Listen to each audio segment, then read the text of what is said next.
Hi, I'm Henry Brady, a former dean of the Goldman School of Public Policy and currently a professor at the University of California at Berkeley. For the past 3 years, I've been involved in a project called California 100 that's about the future of California. I'm teaching a course at Ollie in the fall, October 19th to November 9th, a weekly course, where we're going to talk about what the results are of the nearly 50 reports that we produced with the California 100 project. The four topics we're going to cover are not everything about the future of California, but they cover a lot of the important things. First, fostering economic growth and having a good business climate, the foundation for making sure California is in good shape. Second, saving water and transforming agriculture, two really crucial issues for the future. Third, providing homeless housing and preventing homelessness, an issue that's very much on the minds of all of us. And finally, dealing with governance and the issue that increasingly we're losing local newspapers, and as a result, we don't have the watchdogs that we've had traditionally looking at government and making sure that it remains democratic and transparent. Why is this important? Well, let me just tell you a little bit about some of the things we found in California 100 and the possible future of California. Let's start with the question of what's going to happen with population. There's most likely going to be an aging and stagnant population. California may not grow much beyond its current 40 million. In fact, it may decline slightly. And furthermore, the population will be older rather than younger. That's a reversal of where we've been for the last few decades. That means there'll be a lot of older people, people who will require services and help. It'll also mean that we'll probably replace schools with senior centers. Another thing that's going to happen because of this is that the workforce will diminish. It'll decline by 10 to 20%.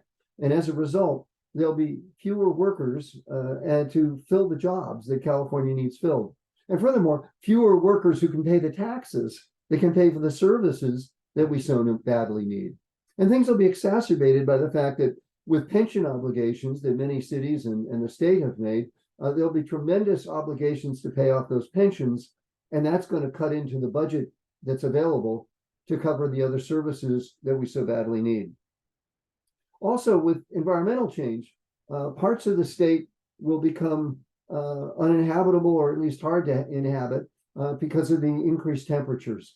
In Palm Springs, for example, the snowbird season may decline from something like 5.5 months right now, where it's a nice place to be during the winter, to something more like 3 months, when after that point, there's just too many hot days.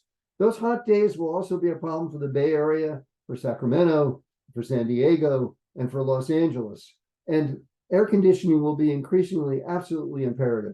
Nobody will be able to really survive very well without air conditioning. And furthermore, air conditioning will have to be combined with air filtration because of wildfires that produce smoke that'll be difficult to breathe and cause all sorts of problems for especially older people, but for young people as well.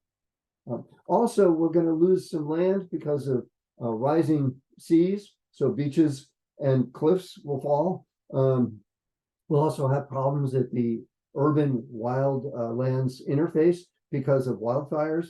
We're going to have floodplain problems because of catastrophic floods, because of increased frequency of what are called atmospheric rivers. And the net result, we're going to have less land in the cities. That'll exacerbate an already really problematic housing situation in the state of California.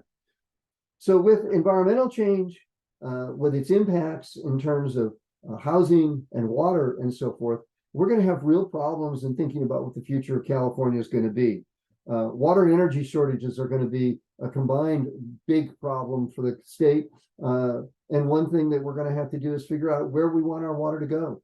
Do we want it to go to maintain stream flows and environmental ecosystems? Or do we want to use it for agriculture? Or do we want to really divert it mostly to cities? Those are the kinds of decisions we're going to have to make. And finally, democracy will be at risk, partly because of national trends, but also because of local trends. We've lost a lot of newspapers in the last few decades, and we increasingly lose more and more of them because there's just not a business model anymore for local newspapers without the advertising that they used to get.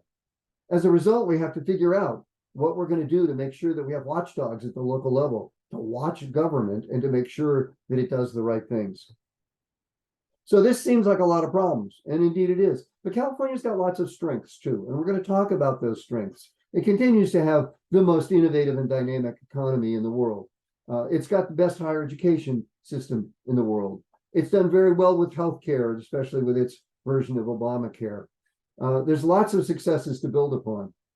So the issues are, we've got to make sure we identify what the problems are we have to face and figure out what steps we have to take and do what California has always done, which is innovate, figure out ways to solve problems, and maintain ourselves, and in fact, improve ourselves as the Golden State.